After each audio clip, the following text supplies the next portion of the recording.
3, 2, 1. Hello and welcome back to Calculus 2. We are starting a new chapter on power series. And the first order of business is to define power series and see what they can do. And then we'll get more specific types of power series and so on as we progress through the chapter. Properties and everything else. So we start with the definition. Definition of a power series, right?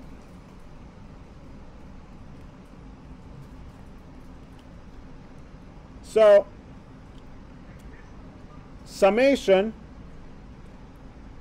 ck(x to the k) from 0 to infinity. That's the power series. Note that there is a variable x in it. We did not see a mixture of summation and x's before.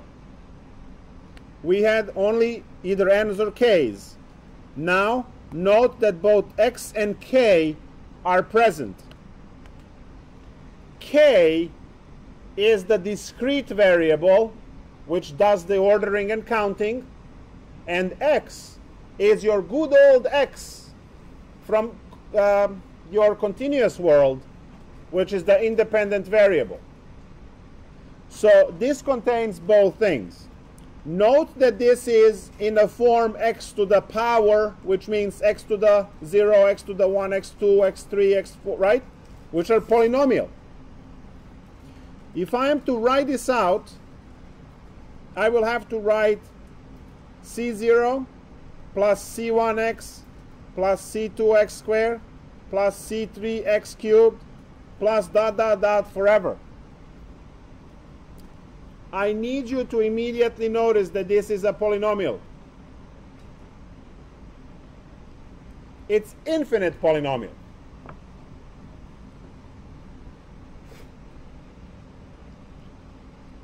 Now, the general case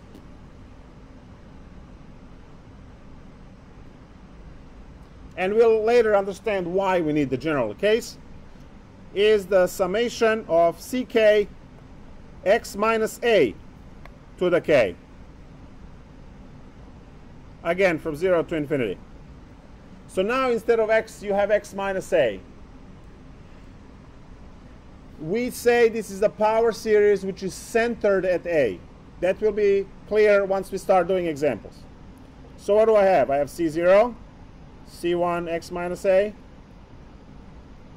plus c2 x minus a squared, plus c3 x minus a cubed, plus dot dot dot forever.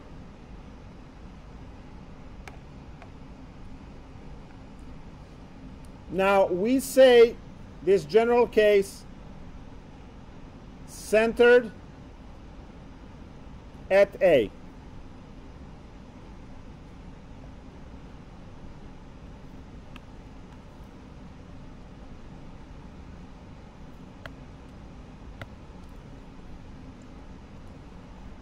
That's what it is, centered at a. As I said, just hold on, hang in there. We are going to exactly know what it is soon. So why is this so powerful? What's happening here?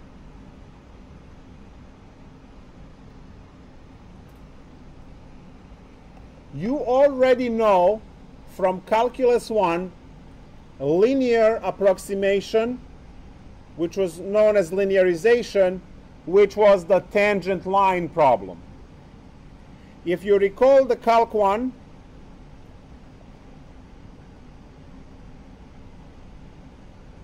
linearization, the formula L of x is equal to f of a plus f prime of a times x minus a might be familiar to you. And if you understand that this a, f of a, is the pair, you can call it x1, y1, then y is equal to y1 plus m x minus x1, if you move this y to the other side, you recognize this as your formula from algebra. Point slope formula. And you know that figuring out the derivative and computing it at point A is the slope. So you are recognizing this form. I'm going to erase it. Actually, no, I'll leave it. So calculus 1 linearization is known to you. What we are going to do today is we are going to add over here infinitely many terms. So you already know the first two terms of the ultimate polynomial approximation. It was important because you can compute technically anything with it. You can find how much ln3 is by hand, ln5, a cosine of 3. You can find values like a square root of 17 or square root of, I don't know, 13.8. You can figure stuff out if you know this formula here. Now, we would like to have even more powerful formula that will grant us more precision.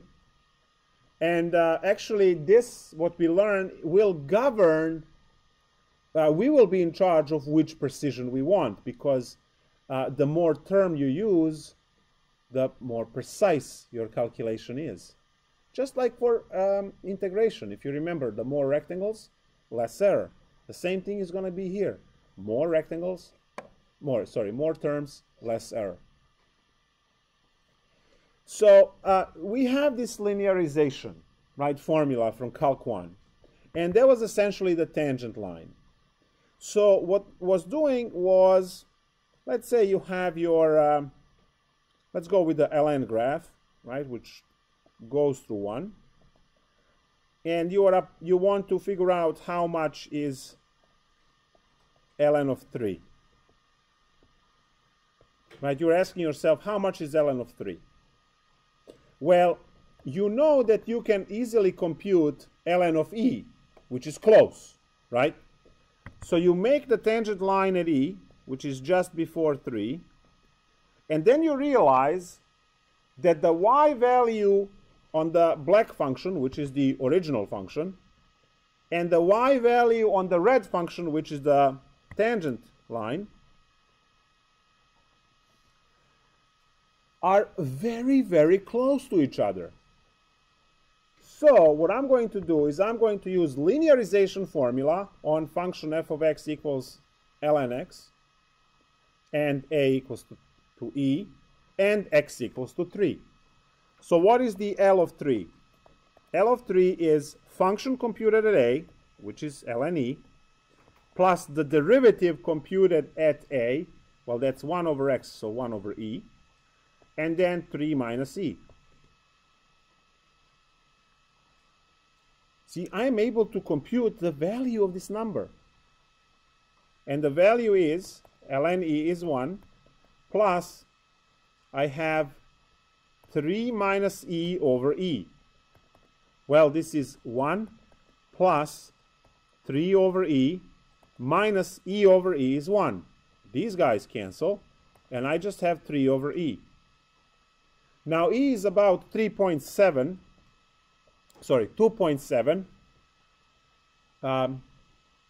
So I have 3 divided by 2.7. You see that I put a squiggly equal now because I'm approximating e with 2.7. And what I'm getting here is when I multiply by 10, I get 30 over 27. Cancel that by 3, and we get 10 over 9. Now that's equal to 1.11111 forever. So I am claiming that ln3 is approximately 1.11111 forever. Now you take your abacus and you see how good or bad my calculation is. So we're going to go with ln3. Wait, may I ask you, so ln is 3 equals x? No, 3 is. X is 3. No, I meant with the 1 on question, sine, would that be equal to x? No, that's equal to this number that we calculate. X is this value, 3. That's what x is. So calculator gives me ln3 approximately to be 1.098612289. So if you look at this, we are technically 1 cent off, right? Because 8 would round 9 to have 10. So this is, if you round to 2 decimals, this is going to be 1.11 and this is 1.10. That's, guys, that's 1 cent off. And we only used linear. So the first term, which is the constant approximation, and the second one, which is linear. What we are about to do with power series is we are about to invoke a formula that can say, use as many terms as you want to compute. And every next term that you embed in the calculation is going to push the precision further. And you are going to have better approximation with every single term you add to the mix. I'm going to ask you, how do you get 1 over e? I don't think that. I know you get 1 over x, but how do you get 1 over e? Which 1 over e? With the f. Oh, this one? Yes. What is the derivative of ln x? Prime is 1 over x. But Yeah, and you plug in, and you have to compute that at a, and a is e. Okay. Right? So, what are we dealing with now?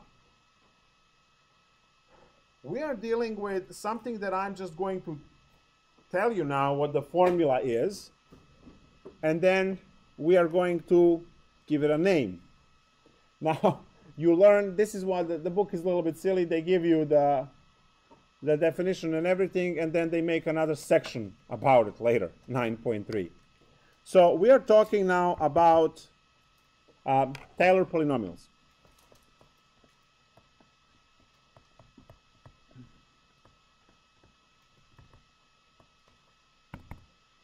Sense the tone, all right?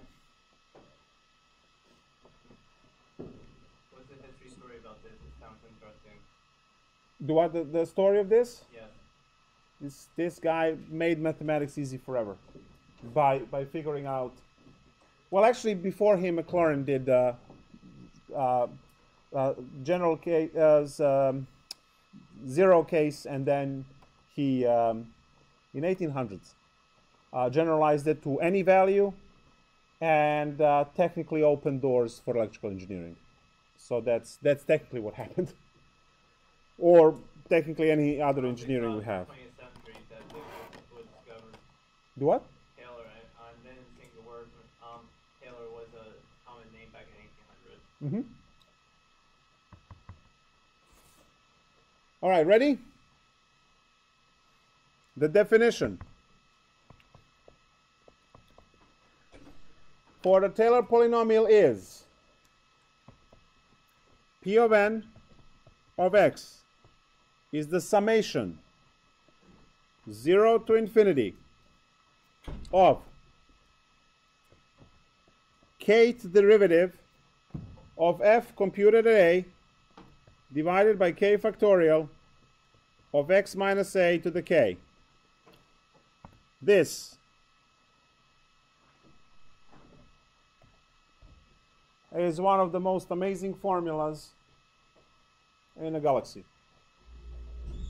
That's the Kth derivative, yes. The notation for derivatives, for those of you who didn't take my Calc 1 class, right? It goes f prime, f double prime, f triple prime, and then we switch to the parenthesis notation after that. So that's how the progression of derivatives goes. And you know that this is the kth derivative, and k goes to infinity, right? So you need to have, right, you don't want to go with these tick marks forever, right? 27th derivative. Tick, tick, tick, tick, tick, K tick. goes to 0 as well because K equals 0. No, k starts at 0 and goes to infinity. Yeah. So it can also be like plugging zeros there as well. Yes, and what's a 0th derivative? 1. 0 factorial is 1. What's the 0th derivative of a function? The function, original function, yes. So 0th derivative of the function is the original function, and then you have a first derivative and the second derivative, and right? So I hope you guys see that when you start doing this, the first term is the 0th derivative, and the 0th derivative is this puppy here, right? That's the one, that's the 0th derivative. So I'm going to now write the expansion for this Pn in an expanded form. Pn of x is f of a, so that's the 0th derivative. Let me write it. If I use the formula, it would be the 0th derivative computed at a divided by 0 factorial x minus a to the 0. Right? That's how the term would look like. So the 0th derivative gives you the original function computed at a. 0 factorial is 1 times x minus a raised to the 0 is 1, and then you just get f of a. Make sense? Now you replace all of these zeros with 1s. And what do you get? You get first derivative computed at a divided by 1. So that's just the first derivative computed at a times x minus a to the first power. And this is how much you know from your Calc 1, right? And now the next term plus the second derivative computed at a divided by 2 factorial, which is 2, x minus a squared, plus the third derivative computed at a divided by 3 factorial, which is 6, x minus a cubed, plus the fourth derivative computed at a divided by 24, x minus a to the fourth, and then we get bored. This is going to go forever like this. The denominator on the factorial goes 1, 1, 2, 6, 24, 127, 20, right? It, as the factorial grows. I need you to get the pattern that it is, you know, the third derivative, it is divided by 3 factorial, and it's the cube on the right. So these guys match. 3, 3, 3. All right, and then 4, 4, 4, 5, 5, 5. Are we all okay with the pattern? I'm just wondering, you got you multiply by 2 times by 3, then multiply by 4. Then you, when you did changing the prime, you did 2 times by 3, then 6 times by 4. You do that. I'm not sure what you're talking about. The derivatives are 0, 1, 2, 3, 4. Factorials are 0 factorial, 1 factorial, 2 factorial, 3 factorial, 4 factorial.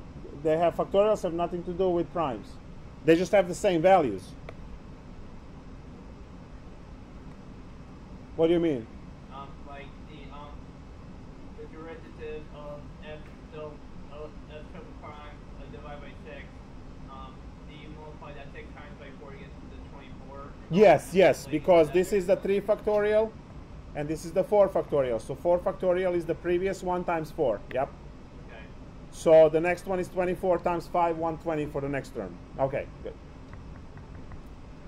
So what are we going to do now? Now we are going to, I don't even know if I could just do the whole lecture in red, because this is how insanely important and awesome this stuff is. Expand f of x equal e to the x. All right. Expand means get the polynomial.